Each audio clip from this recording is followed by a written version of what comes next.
ನಮಸ್ತೆ ವಿದ್ಯಾರ್ಥಿಗಳೇ, ಪ್ರಥಮ ಪಿಯುಸಿ ರಾಜ್ಯಶಾಸ್ತ್ರದ ಆನ್ಲೈನ್ ತರಗತಿಗೆ ನಿಮಗೆಲ್ಲರಿಗೂ ಸ್ವಾಗತವನ್ನು ಬಯಸುತ್ತಾ ಕಳೆದ ತರಗತಿಯಲ್ಲಿ ನಾವು ನಿಮ್ಮ 4ನೇ ಅಧ್ಯಾಯವನ್ನು ಪ್ರಾರಂಭ ಮಾಡಿದ್ವಿ. ಸೊ ಅಂತ ಹೇಳಿದ್ರೆ ಅಲ್ಲಿ ಯಾವ್ಯಾವ ವಿಷಯಗಳನ್ನು ಚರ್ಚಿಸಿದ್ವಪ್ಪ ಅಂತಂದ್ರೆ ಸಂವಿಧಾನ ಅಂದ್ರೇನು, ಸಂವಿಧಾನದ ಅರ್ಥ ಮತ್ತೆ ಪ್ರಾಮುಖ್ಯತೆಗಳ ಬಗ್ಗೆ ಚರ್ಚೆಯನ್ನು ನಡೆಸಿದ್ವಿ.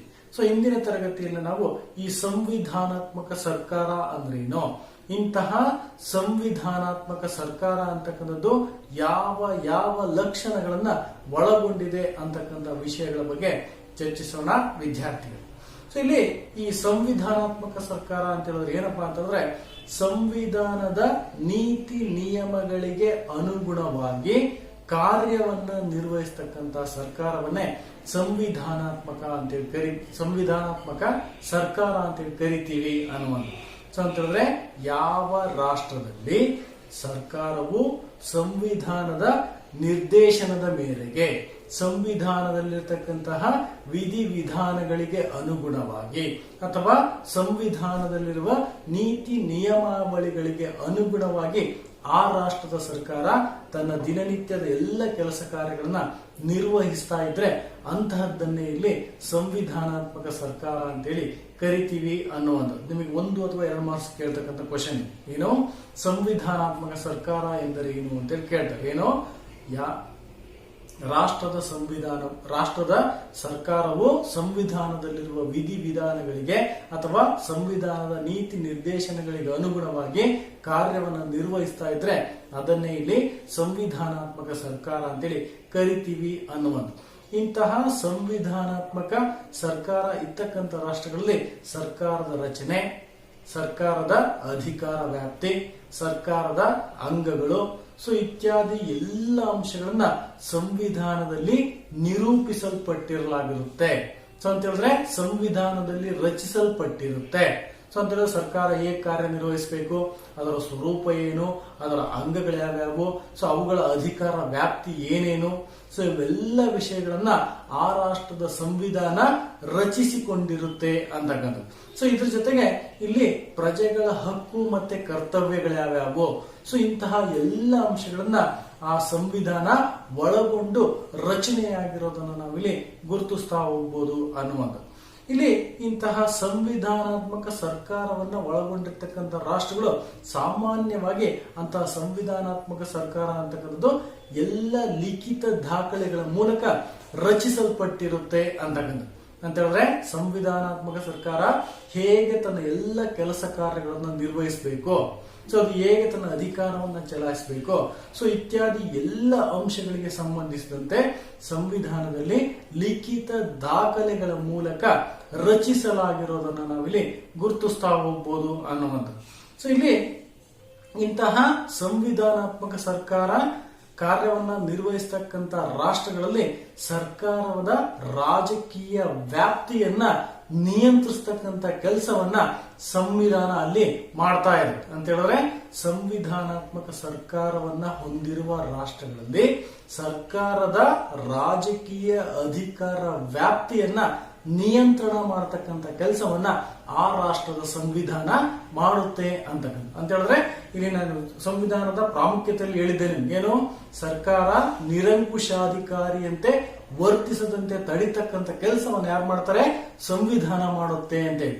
ಸೊ ಅದೇ ಅಂಶ ಇಲ್ಲಿ ಬರ್ತಕ್ಕಂಥದ್ದು. ಏನು, ಇಲ್ಲಿ ಸಂವಿಧಾನಾತ್ಮಕ ಸರ್ಕಾರವನ್ನು ಹೊಂದಿರತಕ್ಕಂಥ ರಾಷ್ಟ್ರಗಳಲ್ಲಿ ಸರ್ಕಾರ ತನ್ನ ರಾಜಕೀಯ ವ್ಯಾಪ್ತಿಯನ್ನ ಮೀರಿ ನಡೆಯದಂತೆ ಅದನ್ನ ಕಂಟ್ರೋಲ್ ಮಾಡತಕ್ಕಂತಹ ಅಥವಾ ಅದನ್ನು ನಿಯಂತ್ರಣದಲ್ಲಿ ಇಡತಕ್ಕಂಥ ಕೆಲಸವನ್ನ ಈ ಸಂವಿಧಾನ ಮಾಡುತ್ತೆ ಅಂತಕ್ಕಂಥದ್ದು.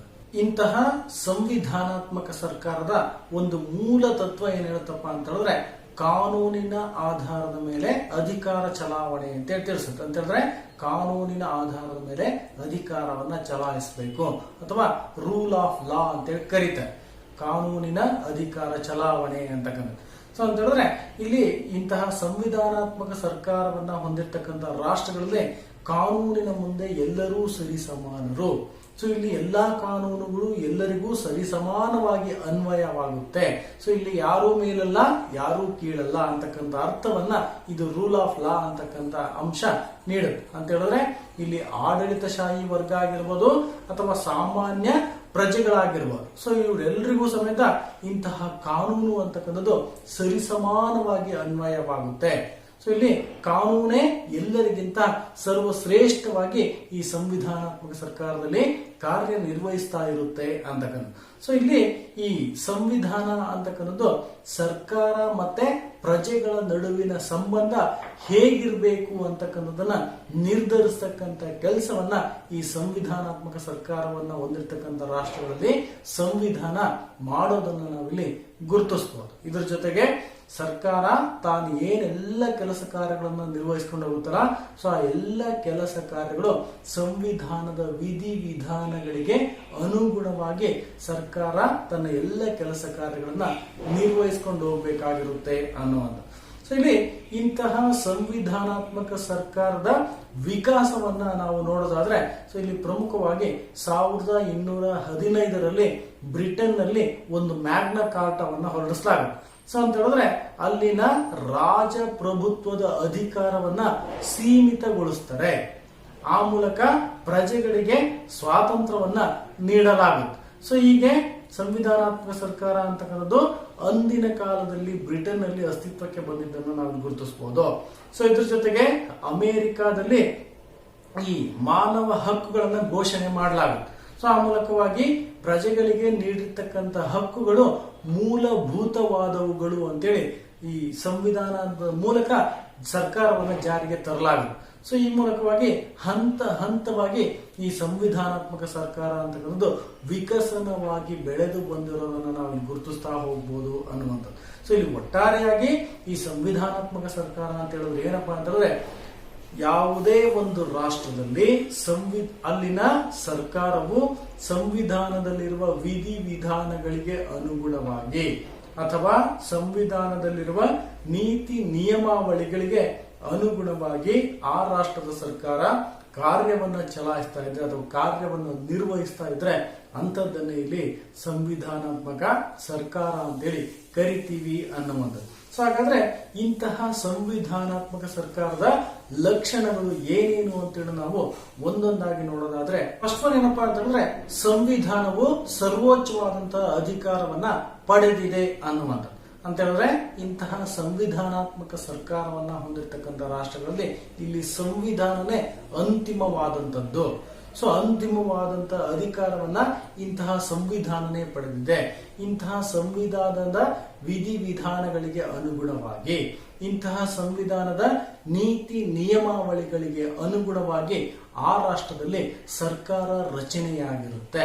ಸೊ ಅದ್ರ ಜೊತೆಗೆ ಸರ್ಕಾರದ ಸ್ವರೂಪ ಏನು, ಸರ್ಕಾರದ ವಿವಿಧ ಅಂಗಗಳು ಯಾವ್ಯಾವು, ಸೊ ಆ ಅಂಗಗಳು ಹೇಗೆ ತಮ್ಮ ಅಧಿಕಾರ ಕಾರ್ಯಗಳನ್ನು ನಿರ್ವಹಿಸಬೇಕು, ಸೊ ಅಂತ ಎಲ್ಲ ಅಂಶಗಳನ್ನ ಈ ಸಂವಿಧಾನ ನಿರ್ದೇಶನವನ್ನ ನೀಡುತ್ತೆ.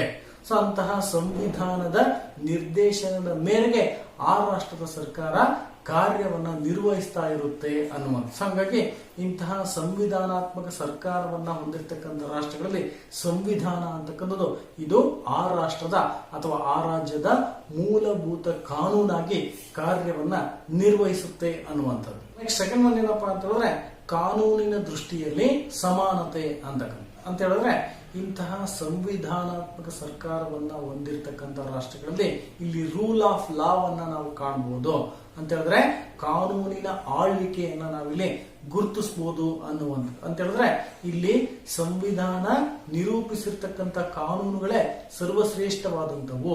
ಸೊ ಇಂತಹ ಕಾನೂನಿನ ಎದುರುಗಡೆ ಎಲ್ಲರೂ ಸರಿ ಸಮಾನವಾಗಿ ತಮ್ಮ ಕೆಲಸ ಕಾರ್ಯಗಳನ್ನು ನಿರ್ವಹಿಸಬೇಕಾಗುತ್ತೆ. ಸೊ ಇಂತಹ ಕಾನೂನಿನ ಎದುರು ಯಾರೂ ಮೇಲಲ್ಲ, ಯಾರೂ ಕೀಳಲ್ಲ. ಇಲ್ಲಿ ಆಳ್ತಕ್ಕಂತ ವರ್ಗ ಆಗಿರ್ಬೋದು ಅಥವಾ ಆಳ್ವಿಕೆಗೆ ಒಳಪಟ್ಟಂತಹ ವರ್ಗ ಆಗಿರ್ಬೋದು. ಸೊ ಇವರೆಲ್ಲರಿಗೂ ಸಮೇತವಾಗಿ ಇಂತಹ ಕಾನೂನು ಅಥವಾ ಸಂವಿಧಾನ ಅಂತಕ್ಕಂಥದ್ದು ಇಂತಹ ಕಾನೂನು ಅಂತಕ್ಕಂಥದ್ದು ಸರಿ ಸಮಾನವಾಗಿ ಅನ್ವಯ ಆಗುತ್ತೆ ಅಂತಕ್ಕಂಥದ್ದು. ಸೊ ಇಲ್ಲಿ ಯಾರಿಗೂ ಸಮೇತ ಯಾವುದೇ ರೀತಿಯಂತ ಭೇದ ಭಾವವನ್ನ ಮಾಡಲಿಕ್ಕೆ ಇಲ್ಲಿ ಅವಕಾಶ ಇರೋದಿಲ್ಲ. ಸೊ ಇಲ್ಲಿ ಏನೋ ಲಿಂಗದ ಆಧಾರದ ಮೇಲೆ, ಜಾತಿಯ ಆಧಾರದ ಮೇಲೆ, ವರ್ಗದ ಆಧಾರದ ಮೇಲೆ, ಧರ್ಮದ ಆಧಾರದ ಮೇಲೆ, ಬುಡಕಟ್ಟಿನ ಆಧಾರದ ಮೇಲೆ, ಸಾಮಾಜಿಕ ಸ್ಥಾನಮಾನದ ಆಧಾರದ ಮೇಲೆ ಅಥವಾ ರಾಜಕೀಯ ಸ್ಥಾನಮಾನದ ಆಧಾರದ ಮೇಲೆ, ಸೊ ಇತ್ಯಾದಿ ಅಂಶಗಳ ಆಧಾರದ ಮೇಲೆ ಯಾವುದೇ ರೀತಿಯಾದಂತಹ ತಾರತಮ್ಯವನ್ನು ಮಾಡಲಿಕ್ಕೆ ಇಲ್ಲಿ ಅವಕಾಶ ಇರೋದಿಲ್ಲ. ಸೊ ಹಂಗಾಗಿ ಇಂತಹ ಸಂವಿಧಾನಾತ್ಮಕ ಸರ್ಕಾರವನ್ನ ಹೊಂದಿರತಕ್ಕಂತಹ ರಾಷ್ಟ್ರಗಳಲ್ಲಿ ಕಾನೂನಿನ ಮುಂದೆ ಎಲ್ಲರೂ ಸರಿಸಮಾನರು ಅಂತಕ್ಕಂಥದ್ದು.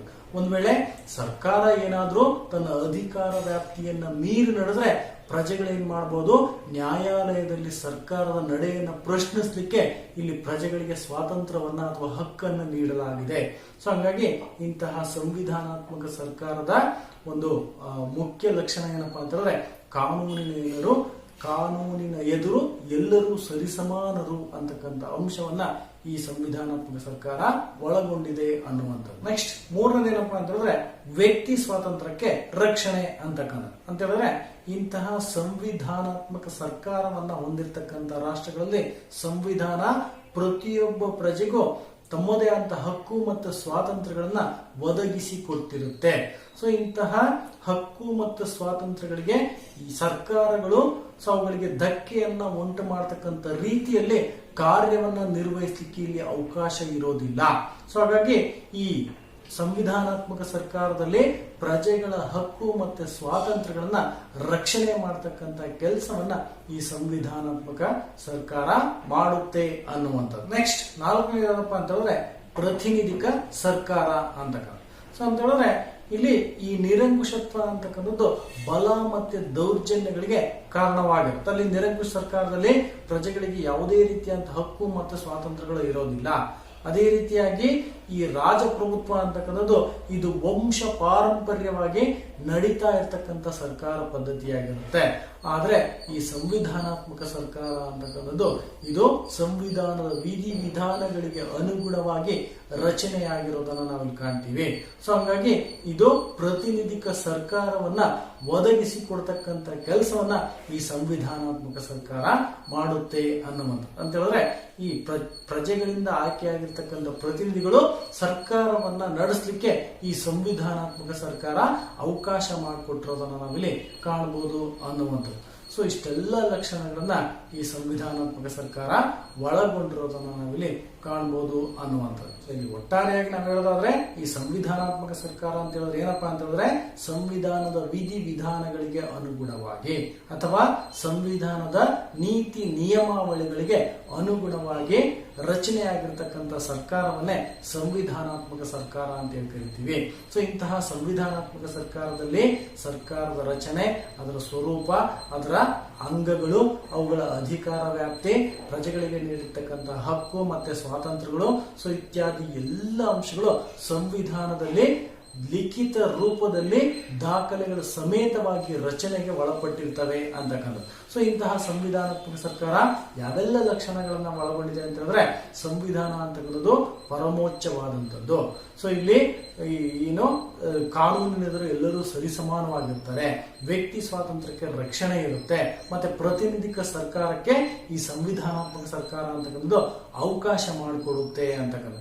ಸೊ ಇಷ್ಟೆಲ್ಲ ಲಕ್ಷಣಗಳನ್ನ ಈ ಸಂವಿಧಾನಾತ್ಮಕ ಸರ್ಕಾರ ಒಳಗೊಂಡಿದೆ. ಸೊ ಮುಂದಿನ ತರಗತಿಯಲ್ಲಿ ನಾವು ಈ ಸಂವಿಧಾನದ ವಿಧಗಳ ಬಗ್ಗೆ ಚರ್ಚಿಸೋಣ ವಿದ್ಯಾರ್ಥಿಗಳು.